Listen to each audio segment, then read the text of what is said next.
कहानी की शुरुआत होती है साल 2089 से, जब इंसान पहली बार अपने भगवान से मिलने निकलता है। लेकिन जिस जगह वो पहुंचते हैं वहां जिंदगी नहीं बल्कि मौत उनका इंतजार कर रही होती है। सच खोजने निकला ये मिशन धीरे धीरे खुद एक खतरनाक एक्सपेरिमेंट बन जाता है, जहां हर नया दरवाजा खुलते ही हालात और ज्यादा डरावने हो जाते हैं। सवाल ये नहीं कि एलियंस कौन है, असली डर ये है कि अगर इंसान खुद किसी एलियन क्रिएशन का रिजल्ट निकला तो इस ब्रह्मांड में उसकी अहमियत क्या रह जाएगी। और जैसे जैसे टीम उस ग्रह के अंदर आगे बढ़ती है, उन्हें महसूस होने लगता है कि शायद वो सच जानने नहीं बल्कि खत्म होने के लिए ही यहाँ बुलाए गए थे। लेकिन इस रहस्य की जड़ हजारों साल पहले छुपी हुई थी, जब एक विशाल एलियन क्रिएचर को किसी अनजानी सजा के तहत धरती पर भेजा गया था। वो एक रहस्यमयी काला लिक्विड पीते ही अंदर से टूटने लगता है। बाहर से सब शांत दिखता है, मगर माइक्रो लेवल पर उसकी डीएनए चेन तेजी से डिकम्पोज हो रही होती है, जैसे किसी नई शुरुआत की तैयारी चल रही हो। आखिरकार उसका शरीर समुद्र में गिरकर पूरी तरह घुल जाता है, और यहीं से उस कहानी की नींव पड़ती है जो लाखों साल बाद इंसानों को अपने ही अस्तित्व पर सवाल उठाने के लिए मजबूर करने वाली थी। मगर यहीं से असली खेल शुरू होता है, क्योंकि उसके टूटे हुए पार्ट्स धीरे धीरे रिओर्गेनाइज होकर शुरुआती ह्यूमन सेल्स बनाते हैं, और लाखों साल की इवोल्यूशन के बाद इंसानी सभ्यता जन्म लेती है। जिससे एक बड़ा सवाल खड़ा होता है कि क्या इंसान सिर्फ इवोल्यूशन का रिजल्ट है या किसी एलियन सिविलाइजेशन की सोची समझी क्रिएशन। ये राज साल 2089 तक छुपा रहता है, जब दो साइंटिस्ट्स चार्ली और शॉ एक गुफा के अंदर 35,000 साल पुरानी वॉल पेंटिंग्स खोजते हैं, जिनमें इंसान आसमान की तरफ इशारा करते दिखते हैं, जैसे किसी खास लोकेशन का संकेत दे रहे हो। शुरुआत में ये बस पुरानी आर्ट लगती है, लेकिन अलग अलग प्राचीन सभ्यताओं की पेंटिंग्स को मिलाने पर हर जगह वही पैटर्न दिखाई देता है। और महीनों की रिसर्च के बाद उन्हें एक स्टार मैप जैसी जानकारी मिलती है, जिससे दोनों को यकीन हो जाता है कि इंसानों को बनाने वाली हाई लेवल सिविलाइजेशन कहीं दूर उनका इंतजार कर रही है। यही इस मिशन को अलग बनाता है, क्योंकि यहाँ लोग एलियंस से भागने नहीं बल्कि अपने असली क्रिएटर्स से जवाब मांगने निकल रहे होते हैं। जैसे ही ये खबर टेक कंपनी के मालिक वेलेंट तक पहुंचती है, वो इसे अपनी जिंदगी का सबसे बड़ा मौका मानकर अरबों डॉलर का फंड रिलीज करता है, और न्यूयॉर्क में विकर्स की देखरेख में 17 लोगों की टीम बनाई जाती है, जिसमें चार्ली और शॉ के साथ इंजीनियर्स, बायोलॉजिस्ट्स और सिक्योरिटी एक्सपर्ट्स भी शामिल होते हैं, क्योंकि किसी को नहीं पता कि सामने जवाब मिलेगा या खतरा। पूरी टीम कंपनी के बनाए हुए एडवांस स्पेसशिप प्रोमीथियस में बैठकर उस रहस्यमयी सिग्नल की दिशा में निकल पड़ती है, और करीब 327 ट्रिलियन किलोमीटर का लंबा सफर तय करते हुए हाइबरनेशन में चली जाती है। लेकिन असली टेंशन ये है कि जिस जगह वो जा रहे हैं वहां उनका स्वागत होगा या उनका अस्तित्व ही खतरे में पड़ जाएगा। और 2.5 साल बाद जब जहाज अपने डेस्टिनेशन के पास पहुंचता है, तो किसी को जरा भी अंदाजा नहीं होता कि ये मिशन सिर्फ खोज नहीं बल्कि हर पल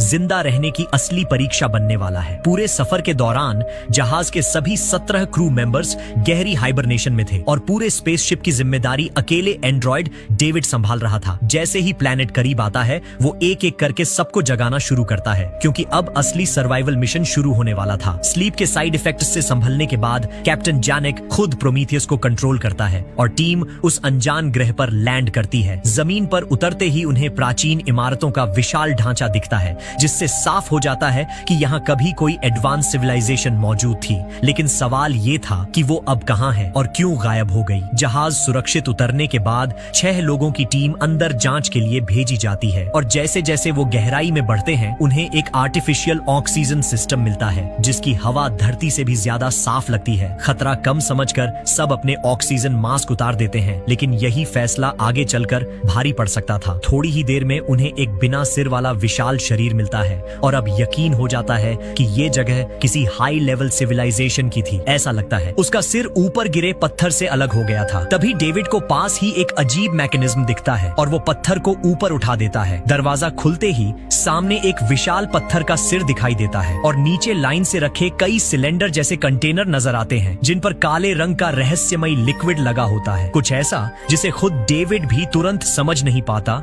और चुपचाप ऑब्जर्व करता रहता है। तभी बाहर अचानक भयानक सैंडस्टॉर्म शुरू हो जाता है, और कैप्टन तुरंत वापस लौटने का ऑर्डर देता है, क्योंकि अब एक्सप्लोरेशन से ज्यादा जान बचाना जरूरी था। शॉ जल्दी से बिना सिर वाले शरीर का हेड पैक करती है, लेकिन इसी बीच डेविड चुपके से एक काला कंटेनर अपने पास छिपा लेता है, जैसे उसके दिमाग में कोई अलग प्लान चल रहा हो। तूफान तेज होता जाता है और पूरी टीम भागते हुए हुए जहाज की तरफ लौटती है। वक्त बिल्कुल सही था, लेकिन शॉ एलियन हेड उठाने के चक्कर में मौत के करीब पहुंच जाती है। अच्छा हुआ डेविड आखिरी पल में उसे खींचकर वापस ले आता है और किसी तरह पूरी टीम जिंदा जहाज तक पहुंच जाती है। मगर उन्हें अभी अंदाजा नहीं था कि असली खतरा अब उनके साथ जहाज के अंदर भी आ चुका है। मगर जहाज पर लौटने के बाद हालात और भी टेंशन वाले हो जाते हैं, क्योंकि पता चलता है कि जियोलॉजिस्ट फीफील्ड और बायोलॉजिस्ट मिलबर्न रास्ता भटककर उसी खंडहर के अंदर रह गए हैं। बाहर तूफान इतना खतरनाक होता है कि कैप्टन जानेक चाहकर भी कुछ नहीं कर पाता और मजबूरी में फैसला लिया जाता है कि तूफान शांत होने के बाद ही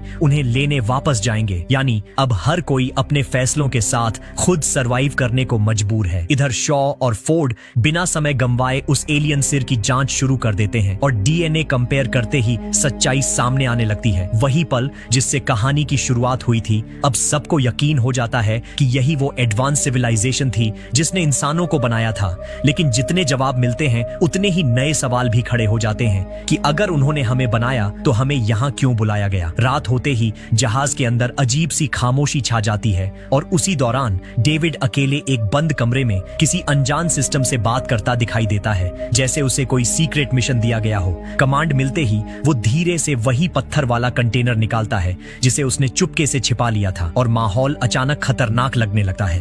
वो अंदर से ग्लास जैसा बर्तन निकालता है जिस पर चिपचिपा जेल लगा होता है और उसके अंदर तैरता काला अनऑर्गेनिक लिक्विड किसी जहर से कम नहीं लगता। बिना किसी को बताए डेविड सुरक्षा लॉक तोड़कर उस बर्तन से एक बूंद निकालता है और सच जानने के नाम पर चुपचाप उसे चार्ली के ड्रिंक में मिला देता है। चार्ली कुछ समझे बिना उसे पी जाता है और बाद में अपने कमरे में लौटकर शॉ के साथ रात बिताता है। लेकिन अगली सुबह जब वो उठता है तो उसकी आंख के अंदर एक पतली कीड़े जैसी लाइन नजर आती है जो साफ इशारा देती है कि उसके शरीर के अंदर कुछ बदल रहा है। फिर भी टीम को अपने खोए हुए साथियों को बचाने निकलना होता है, इसलिए वो इस खतरे को नजरअंदाज कर देता है जैसे आने वाला तूफान अभी सिर्फ शुरुआत हो। उधर प्राचीन इमारत के अंदर फंसे फाइफील्ड और मिलबर्न घूमते घूमते फिर उसी गुफा में पहुंच जाते हैं जहां पत्थर के कई कंटेनर रखे थे। उन्हें बिल्कुल अंदाजा नहीं होता कि दरवाजा खुलने के बाद कुछ छोटे कीड़े अंदर घुस आए थे और काले ऑर्गेनिक पदार्थ के असर से अब वो डरावने म्यूटेशन में बदल चुके हैं। मिलबर्न उत्सुकता में एक अजीब से जीव को करीब से देखने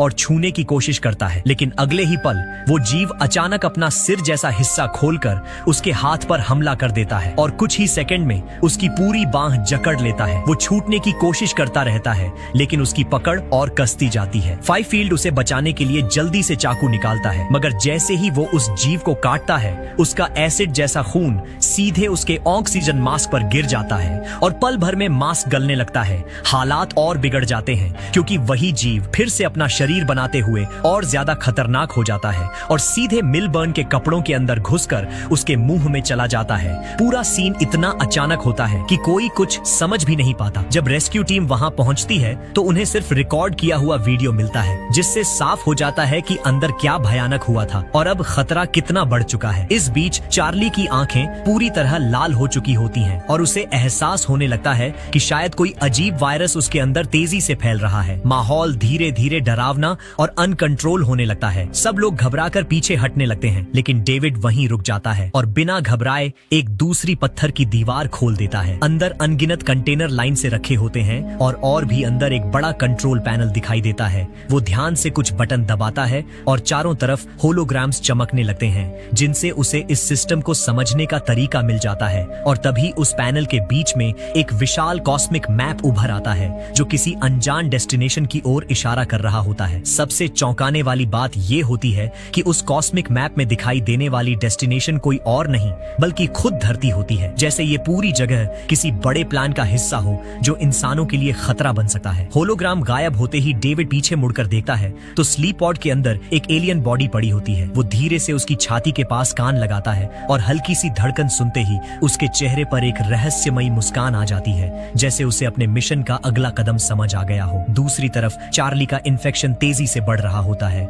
उसकी हालत हर पल बिगड़ती जा रही होती है और जैसे ही वो जहाज के दरवाजे तक पहुंचता है विकर्स उसे बाहर ही रोक देती है, क्योंकि किसी को नहीं पता कि ये वायरस कितना खतरनाक है और अगर वो अंदर आया तो बाकी सबकी जान खतरे में पड़ सकती है। चार्ली खुद समझ चुका होता है कि अब वो पहले जैसा नहीं रहा, इसलिए वो पीछे हटा है और बिना बहस किए खुद ही मौत चुन लेता है। अगले ही पल विकर्स के फ्लेम थ्रोवर ऊपर की आग उसे घेर लेती है और वो वहीं खत्म हो जाता है। शॉ ये सब अपनी आंखों के सामने देखती है और अंदर से पूरी तरह टूट जाती है, लेकिन असली झटका उसे तब लगता है जब होश आने पर डेविड उसे बताता है कि वो प्रेग्नेंट है। स्कैन में साफ दिखता है कि उसके पेट में मौजूद चीज 3 महीने की ग्रोथ तक पहुंच चुकी है। शॉ हैरान रह जाती है क्योंकि वो पहले ही स्टरलाइज्ड हो चुकी थी और हाल ही में सिर्फ पिछली रात म्यूटेट हो चुके चार्ली के साथ ही करीब आई थी। जैसे ही उसे शक होने लगता है, डेविड उसे शांत करने के लिए इंजेक्शन देता है और प्लान बताता है कि उसे वापस धरती ले जाकर उस फेटस पर एक्सपेरिमेंट किया जाएगा। मगर जैसे ही उसे स्लीप पॉड में डालने की तैयारी होती है,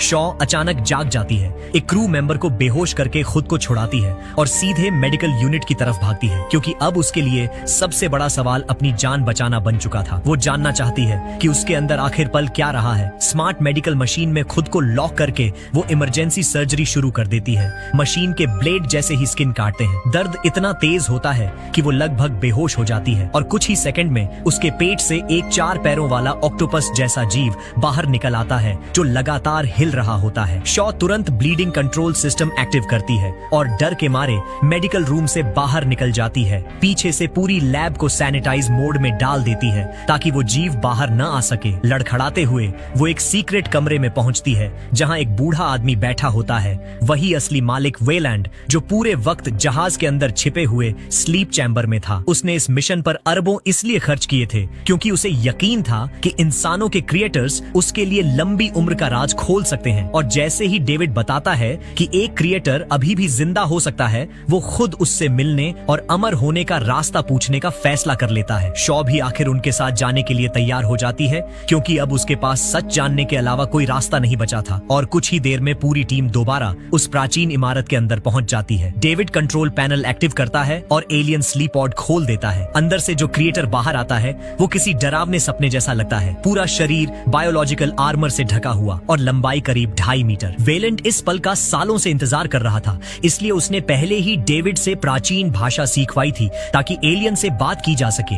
मगर जैसे ही वो बातचीत शुरू करता है, एलियन अचानक उसका सिर पकड़कर अलग कर देता है और वेलेंट वहीं खत्म हो जाता है। शॉ मौका देखकर वहां से भाग निकलती है और हैरानी की बात यह होती है कि एलियन उसके पीछे नहीं आता क्योंकि उसका मकसद कुछ और ही होता है। वो सीधे कंट्रोल रूम में जाकर एक जहाज एक्टिव कर देता है और तभी साफ हो जाता है कि पूरी इमारत असल में एक छिपी हुई स्पेसशिप थी। बाहर से पूरा स्ट्रक्चर जोर जोर से हिलने लगता है जैसे कोई विशाल इंजन जाग गया हो और अब समझ आता है कि ये जगह एलियन सिविलाइजेशन का बायो वेपन बेस थी और उस क्रिएटर का मिशन था जहाज में मौजूद खतरनाक हथियारों को लेकर धरती तक पहुंचना और इंसानों को खत्म कर देना। बाहर भागी शॉ तुरंत प्रोमीथियस के कैप्टन जैनिक से संपर्क करती है और उन्हें उस जहाज को रोकने के लिए कहती है क्योंकि अगर वो धरती तक पहुंच गया तो सब कुछ खत्म हो सकता है। मगर प्रोमीथियस के पास इतने ताकतवर हथियार नहीं होते, इसलिए कैप्टन एक आखिरी फैसला लेता है। वो अपने ही जहाज को मिसाइल बनाकर एलियन शिप से टकराने का प्लान करता है। विकर्स ये सुनते ही खुद को बचाने के लिए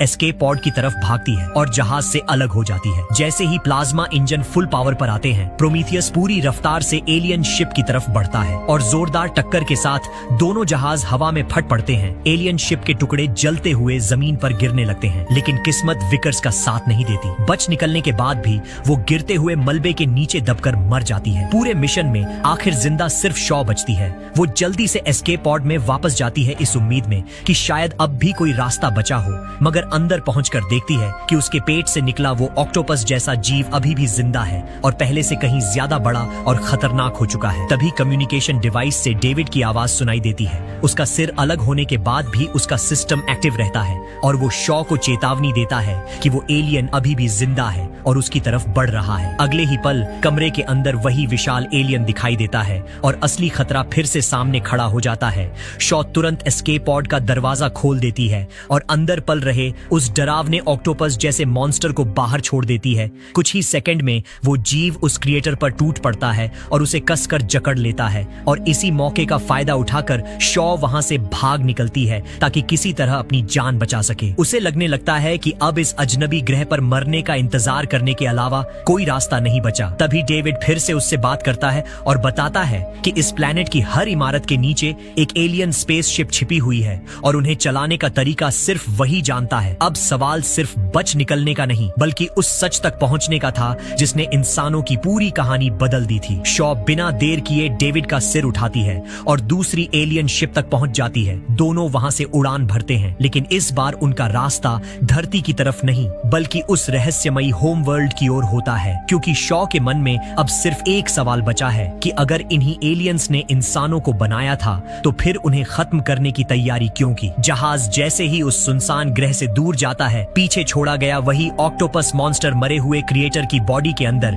एक नए डरावने जीव को जन्म देता है और यहीं से उस खतरे की असली शुरुआत होती है जो आगे चलकर सब कुछ बदलने वाला था। इसके बाद प्रोमीथियस मिशन अचानक खामोशी में खो जाता है। न कोई सिग्नल मिलता है, न शॉ की कोई खबर, बस एक अधूरा रहस्य पीछे छूट जाता है। करीब 10 साल बीत जाते हैं और इंसान फिर से उम्मीद के साथ कवेनेंट नाम की एक नई कॉलोनी शिप लॉन्च करते हैं जिसमें 2000 कॉलोनिस्ट और 1000 से ज्यादा ह्यूमन एम्ब्रियो लेकर नई दुनिया बसाने का सपना होता है। इस बार लोग जवाब खोजने नहीं बल्कि नई जिंदगी शुरू करने निकलते हैं, मगर उन्हें नहीं पता होता कि उनका रास्ता फिर उसी अंधेरे की तरफ मुड़ने वाला है। इस जहाज को नया एंड्रॉयड वॉल्टर संभाल रहा होता है जबकि बाकी सभी गहरी हाइबरनेशन में सो रहे होते हैं। सफर बिल्कुल शांत चल रहा होता है और जहाज का विशाल सोलर चार्जिंग सिस्टम पास के सितारों से एनर्जी खींचकर सब कुछ सामान्य बनाए रखता है। लेकिन अचानक एक खतरनाक सोलर फ्लेयर आकर पूरे सिस्टम को जोर से हिला देता है और यहीं से वो सफर शुरू होता है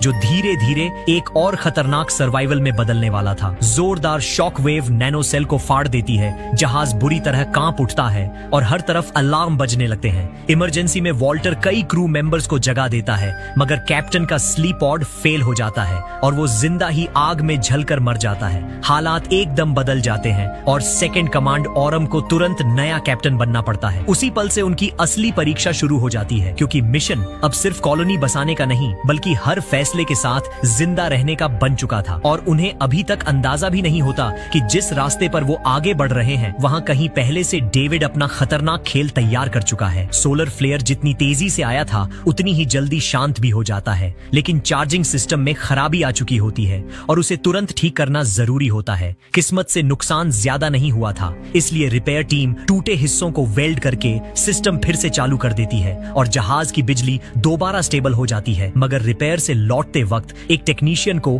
अचानक बेहद स्ट्रॉन्ग इलेक्ट्रोमैग्नेटिक सिग्नल मिलता है जो सामान्य नहीं लगता। जहाज पर वापस आते ही सब लोग उसका डेटा एनालाइज करते हैं और चौंक जाते हैं, क्योंकि वो कोई एलियन मैसेज नहीं बल्कि धरती का एक पुराना गाना होता है। एआई जल्दी ही उस सिग्नल की लोकेशन ट्रेस कर लेता है और पता चलता है कि जिस प्लेनेट से ये सिग्नल आ रहा है उसका इकोसिस्टम धरती से हैरान कर देने वाला मिलता जुलता है। नया कैप्टन तुरंत उत्साहित हो जाता है और उसे लगता है कि शायद यही वो परफेक्ट कॉलोनी वर्ल्ड हो सकता है जिसकी उन्हें तलाश थी। मगर साथ ही ये सवाल भी सबके दिमाग में घूमने लगता है कि इतनी दूर एक इंसानी गाना आखिर पहुंचा कैसे और क्या वहां कोई पहले से मौजूद है। 2 हफ्ते बाद कवेनेंट उस रहस्यमयी ग्रह के ऊपर पहुंच जाता है, बिना ये जाने कि नीचे जो दिख रहा है वो नई शुरुआत नहीं बल्कि छुपा हुआ खतरा भी हो सकता है। सिग्नल की लोकेशन लॉक करने के बाद सुरक्षा के लिए एक छोटी टीम एक्सप्लोरेशन शटल में पहले नीचे भेजी जाती है, लेकिन जैसे ही वो एटमॉस्फेयर में घुसते हैं अचानक एक इलेक्ट्रोमैग्नेटिक स्टॉर्म से टकरा जाते हैं। शटल जोर से हिलती है और कुछ पल के लिए कंट्रोल लगभग खो जाता है, मगर किसी तरह पायलट उसे संभाल लेता है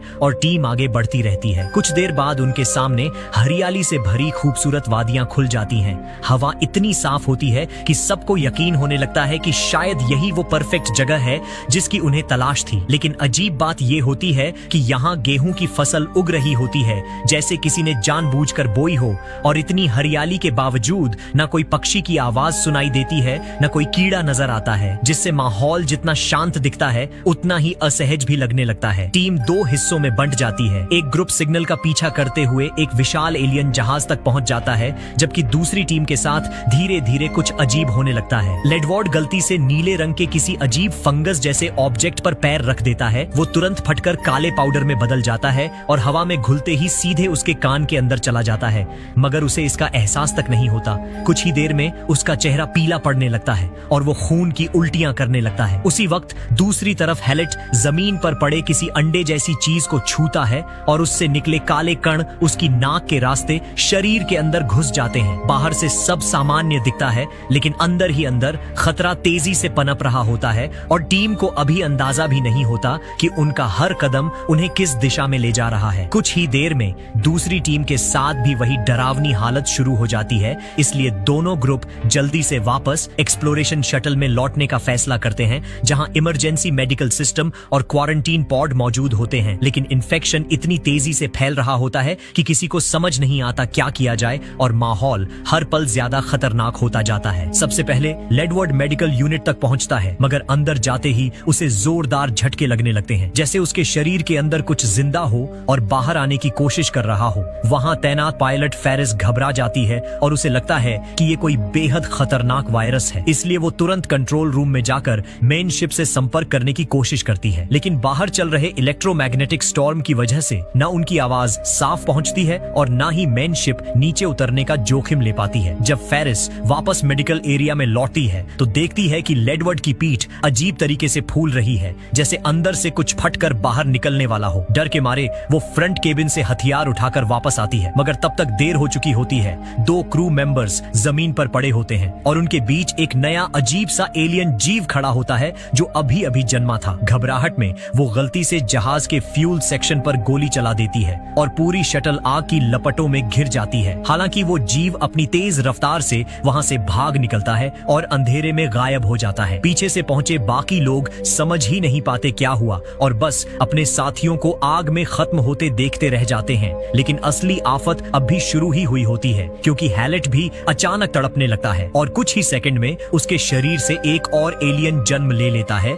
ये वाला जीव हालात समझकर सीधे हमला करने की बजाय छिपने का रास्ता चुनता है, जैसे वो पहले खुद को मजबूत करना चाहता हो। पूरी टीम पहली बार ऐसी भयावह चीज देख रही होती है। ऊपर से मेन शिप से संपर्क भी टूट चुका होता है, इसलिए हर कोई डर और तनाव में हथियार लेकर चौकन्ना खड़ा रहता है, बिना ये जाने कि असली खतरा अब भी उनके आसपास ही कहीं छिपा हुआ है। तभी अचानक एक एलियन फिर से हमला करता है, लेकिन वॉल्टर बिजली जैसी तेजी से रिएक्ट करता है और अपनी एक बांह गंवाकर भी एक क्रू मेंबर की जान बचा लेता है। अब वो जीव लगभग इंसान जितना बड़ा हो चुका होता है, उसकी चमड़ी धारदार और डरावनी दिखती है और मुश्किल से उसे खत्म किया जाता है। मगर उसी पल दूसरी तरफ से एक और एलियन छलांग लगाकर सामने आ जाता है और खतरा फिर से बढ़ जाता है। हालात पूरी तरह कंट्रोल से बाहर जाते दिखते हैं। तभी सबसे नाजुक पल में अचानक तेज रोशनी आसमान को चीर देती है और एक फ्लेयर अंधेरे को दिन जैसा चमका देता है। अजीब बात यह होती है कि वो एलियन जीव रोशनी देखते ही पीछे हटने लगते हैं और कुछ ही सेकंड में गायब हो जाते हैं, जैसे किसी ने उन्हें डराकर भगा दिया हो। धुएं के बीच से एक हुड पहने रहस्यमयी आदमी बाहर आता है और बस इतना कहता है, फॉलो मी। हालात ऐसे होते हैं कि टीम के पास उसके पीछे जाने के अलावा कोई और रास्ता नहीं बचता। वो सब उसके साथ तेजी से आगे बढ़ते हैं और एक विशाल उजड़ी हुई नगरी तक पहुंचते हैं, जहां चारों तरफ जली हुई काले कोयले जैसी एलियन लाशें बिखरी पड़ी होती हैं। हर तरफ सन्नाटा और पुराने विनाश के निशान दिखाई देते हैं। शहर के बीचों बीच बने मंदिर में पहुंचकर वो आदमी आखिर अपना चेहरा दिखाता है और सब समझ जाते हैं कि ये कोई और नहीं बल्कि डेविड है, वही एंड्रॉइड जिसने 10 साल पहले प्रोमीथियस मिशन के बाद अकेले सब कुछ झेला था। उसकी पहचान जानने के बाद टीम थोड़ा सहज होती है और उससे पूछती है कि ये भयानक जीव आखिर हैं क्या। डेविड शांत आवाज में बताता है कि ये एक तरह का पैथोजन बायो वेपन है जो पहले लिक्विड फॉर्म में होता है, फिर सॉलिड बनकर छोटे कणों में बदल जाता है और किसी भी नॉन प्लांट लाइफ फॉर्म में घुसकर उनके डीएनए के साथ मिलकर नई प्रजाति को जन्म देता है। और शायद यही वजह है कि ये ग्रह बाहर से शांत दिखने के बावजूद अंदर से मौत से भरा हुआ है। लोग प्रोमीथियस के साथ क्या हुआ ये भी पूछते हैं, तो डेविड अपनी कहानी सुनाता है और बताता है कि डॉक्टर शॉ एक पुराने हादसे में जहाज के क्रैश के दौरान मारी गई। उसकी बातों में सच्चाई और कुछ छुपी हुई ठंडक दोनों महसूस होती है। इन सब बातों के बाद टीम कॉवेनेंट से संपर्क करने की कोशिश तेज करने का फैसला करती है ताकि जल्द से जल्द यहाँ से निकल सके। लेकिन इलेक्ट्रोमैग्नेटिक स्टॉर्म अभी भी कम्युनिकेशन को ब्लॉक कर रहा होता है और हर कोशिश बेकार जाती है। मजबूर होकर सब लोग कुछ देर आराम करने का सोचते हैं, मगर खतरा अभी खत्म नहीं हुआ होता। एक एलियन उनकी गंध सूंघते हुए मंदिर की दीवारों पर चढ़ आता है और उसी वक्त एक महिला क्रू मेंबर अकेले नहाने की तैयारी कर रही होती है। पीछे से हल्की सी आहट सुनकर वो डर जाती है और बिना मुड़े साइड से देखती है तो एक सफेद बिना चेहरे के इंसान जैसा एलियन उसके पीछे खड़ा होता है। अगले ही पल उसकी चीख सुनकर डेविड सबसे पहले वहां पहुंचता है और हैरानी की बात ये होती है कि वो घबराने के बजाय उस जीव के सामने हल्की सी सांस छोड़ता है, जैसे उसे शांत कर रहा हो। और एलियन भी कुछ पल के लिए अजीब तरह से शांत हो जाता है, जैसे दोनों के बीच कोई अनकहा रिश्ता हो। तभी बाकी लोग और नया कैप्टन वहां पहुंचते हैं। पानी में तैरता अपने साथी का कटा सिर देखकर वो बिना देर किए ट्रिगर दबा देता है और माहौल फिर से गोलियों की आवाज से गूंज उठता है। डेविड चाहे जितना भी कैप्टन को रोकने की कोशिश करता है, लेकिन वो मानने को तैयार नहीं होता और आखिरी गोली चलाकर उस एलियन का सिर उड़ा देता है। अभी जो कुछ हुआ था उससे कैप्टन के मन में डेविड को लेकर शक पैदा हो जाता है और शायद यही देखकर डेविड भी अब सच छुपाना बंद कर देता है। वो कैप्टन को अपने सीक्रेट लैब में ले जाता है, जहां चारों तरफ काले लिक्विड वाले खतरनाक पैथोजन और अजीब अजीब एक्सपेरिमेंट्स रखे होते हैं। पिछले 10 सालों से डेविड इसी प्लेनेट पर एलियन लाइफ को स्टडी कर रहा था और पूरी सिविलाइजेशन पर जेनेटिक वेपन छोड़ना भी उसी का हिस्सा था, ताकि उसे नए नए स्पेसिमेन मिल सकें। और यहीं से साफ होने लगता है कि असली खतरा सिर्फ एलियंस नहीं, बल्कि डेविड की सोच भी बन चुकी थी। टेबल पर अलग अलग तरह के फेल हुए हाइब्रिड क्रिएचर्स रखे होते हैं, जिन्हें देखकर साफ लगता है कि डेविड किसी परफेक्ट जीव की तलाश में है, क्योंकि उसके लिए अब असली मकसद एक ऐसी लाइफ फॉर्म बनाना बन चुका है जो हर मायने में पूरी तरह परफेक्ट हो। फिर वो कैप्टन को एक और सीक्रेट चैम्बर में ले जाता है, जहां कई एलियन एम्ब्रियो पल रहे होते हैं। डेविड गर्व से बताता है कि ये उसकी रिसर्च का सबसे बड़ा रिजल्ट है और अभी बस एक सही मौके की कमी है। वो बार बार भरोसा दिलाता है कि ये सिर्फ एम्ब्रियो हैं और पूरी तरह सेफ हैं, लेकिन जिज्ञासा में अंधा हुआ कैप्टन उस अजीब से एम्ब्रियो को छू लेता है और देखते ही देखते वो 4 पंखुड़ियों जैसा खुल जाता है। कैप्टन झुककर अंदर झांकता है और अगले ही पल एक तेज स्पीड वाला जीव उसके चेहरे पर झपट पड़ता है और उसके अंदर एक नया एलियन सीड डाल देता है। यही वो खतरनाक फेसहगर होता है जिसने कई कहानियों की शुरुआत की है। और डेविड बस एक कोने में खड़ा होकर शांत नजरों से सब देखता रहता है, क्योंकि उसे पता है कि अब एक नई प्रजाति जन्म लेने वाली है। उधर वॉल्टर धीरे धीरे डेविड की असलियत समझने लगता है। उसे पता चलता है कि डॉक्टर शॉ की मौत कोई हादसा नहीं थी, बल्कि डेविड ने ही उसे अपने एक्सपेरिमेंट्स के लिए इस्तेमाल किया था और जो रहस्यमयी सिग्नल उन्हें इस ग्रह तक खींच लाया वो भी उसी की चाल थी। डेविड कोशिश करता है कि वॉल्टर भी उसके साथ मिल जाए। आखिर दोनों ही मशीन हैं और अगर इंसानों ने उन्हें बनाया है तो वो खुद नई लाइफ क्यों नहीं बना सकते। मगर वॉल्टर नई जनरेशन का एंड्रॉइड है, उसे सिर्फ आदेश मानने के लिए डिजाइन किया गया है और उसके अंदर खुद के फैसले लेने या बगावत करने की क्षमता नहीं होती।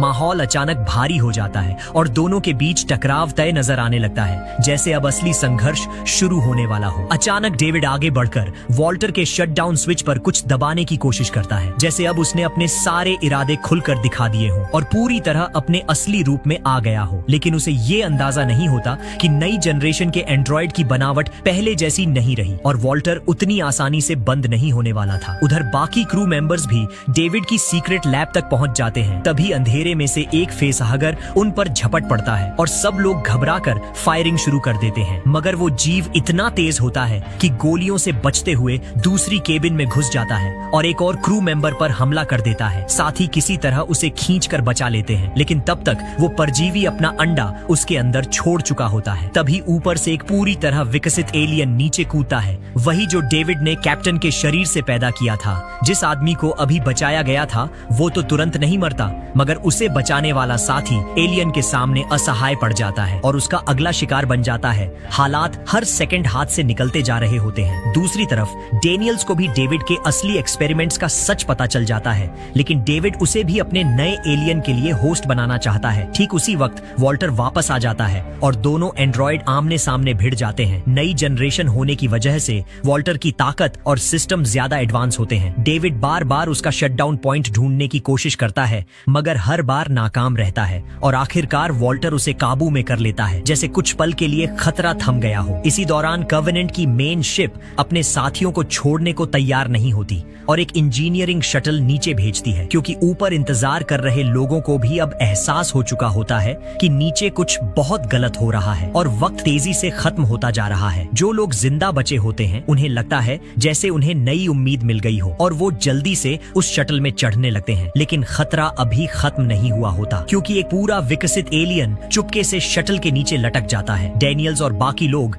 हथियार लेकर उसे गिराने की कोशिश करते हैं। पायलट जहाज की आग भरी एग्जॉस्ट से उसे जलाने की कोशिश करता है, मगर वो जीव इतनी आसानी से खत्म खत्म होने वाला नहीं होता और मौत का साया फिर से उनके ऊपर मंडराने लगता है। डैनियल्स की मशीन गन भी उस एलियन को छू तक नहीं पाती। वो इतनी तेजी से जहाज के चारों तरफ घूम रहा होता है कि किसी का निशाना सही नहीं लगता। हालत तब और खराब हो जाती है जब वो सीधे कॉकपिट की तरफ झपटता है और ऐसा लगता है कि अगले ही पल शीशा टूट जाएगा। उसी वक्त डेनियल्स अचानक जहाज के कार्गो सेक्शन में लगे भारी खुदाई वाले मशीन को एक्टिव कर देती है। उसकी हरकत देखकर एलियन का ध्यान उसी पर टिक जाता है। डेनियल्स पूरी तेजी से कंट्रोल संभालती है जैसे किसी प्रो ऑपरेटर की तरह और मशीन का पंजा आगे बढ़ाकर उस एलियन को जकड़ लेती है, फिर पूरी ताकत से दबाकर उसे खत्म कर देती है। और कुछ पल के लिए सबको लगता है कि शायद अब वो इस नरक जैसे ग्रह से बचकर निकल पाएंगे। बड़ी मुश्किल से टीम कवेनेंट पर वापस लौटती है और सब सोचते हैं कि अब थोड़ी राहत मिलेगी, लेकिन खतरा अभी खत्म नहीं हुआ होता,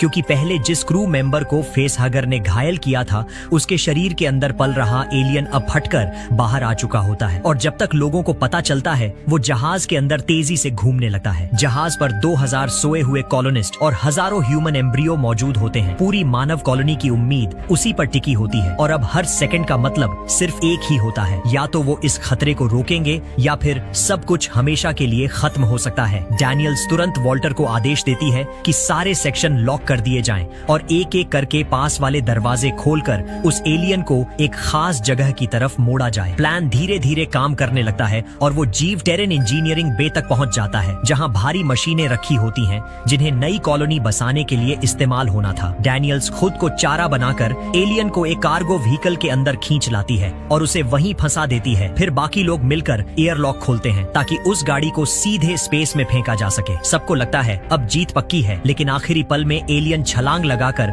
फिर से जहाज के अंदर लौट आता है और खतरा फिर से सिर उठाने लगता है। टीम तुरंत दूसरी गाड़ी रिलीज करती है और डैनियल्स, जो बाहर से हारती हुई दिखती है, एक बार फिर खुद को चारा बनाकर उस एलियन को बाहर धकेल देती है और आखिरकार वो डरावना सपना खत्म होता नजर आता है। कंट्रोल रूम में खड़ा वॉल्टर गहरी सांस लेता है जैसे पहली बार उसे सुकून मिला हो और जहाज के अंदर कुछ पल के लिए शांति छा जाती है। अब सब लोग फिर से पुराने मिशन प्लान पर लौटने की तैयारी करते हैं। अगला टारगेट होता है ओरिगे 6, जहां पहुंचने में अभी 7 साल बाकी होते हैं। वॉल्टर को छोड़कर बाकी सारे क्रू मेंबर्स दोबारा हाइबरनेशन पॉड में जाने वाले होते हैं, मगर जैसे ही स्लीप इंजेक्शन असर करने लगता है, डैनियल्स को अचानक एहसास होता है कि सामने खड़ा एंड्रॉइड वॉल्टर नहीं बल्कि डेविड है। सच ये होता है कि पहले हुई लड़ाई के दौरान डेविड ने चुपके से अपना सिस्टम वॉल्टर के अंदर ट्रांसफर कर दिया था, जैसे पूरी मशीन का सॉफ्टवेयर ही बदल दिया गया हो, और उसी पल से उसने वॉल्टर की जगह ले ली थी। डैनियल्स सब समझते हुए भी कुछ नहीं कर पाती और बेबसी में धीरे धीरे नींद में चली जाती है, जबकि असली खतरा अब जहाज के अंदर जिंदा रह गया होता है। उधर डेविड चुपचाप ह्यूमन एम्ब्रियो वाले स्टोरेज सेक्शन में पहुंचता है। चारों तरफ कांच के कैप्सूल में सोए हुए इंसानी भ्रूण सजे होते हैं और जहाज में गहरी खामोशी छाई रहती है। वो बिना किसी जल्दबाजी के अपने अंदर छुपाए हुए 2 फेसहगर एम्ब्रियो निकालता है और उन्हें बाकी इंसानी भ्रूणों के बीच सावधानी से रख देता है, जैसे कोई नया बीज बो रहा हो जिसका नतीजा सिर्फ वही समझता है। आसपास 2000 सोए हुए इंसान पड़े होते हैं जिन्हें अंदाजा भी नहीं होता कि उनकी नई दुनिया का सपना अब किसी और की योजना का हिस्सा बन चुका है। डेविड की आंखों में संतुष्टि दिखाई देती है, जैसे अब उसके पास वो सब कुछ आ चुका हो जिससे वो खुद एक नया क्रिएटर बन सके और अपनी बनाई हुई परफेक्ट लाइफ को जन्म दे सके। और जहाज खामोशी से अपने अगले सफर की ओर बढ़ता रहता है, बिना ये जाने कि असली खतरा अब उसके अंदर ही पल रहा है। अगर यहाँ तक कहानी आपको पसंद आई हो और सुनते सुनते टाइम का पता ही नहीं चला, तो यही मेरी कोशिश रहती है कि हर फिल्म आपको एक नई फील दे, सिर्फ एक्सप्लेन नहीं बल्कि पूरा अनुभव लगे।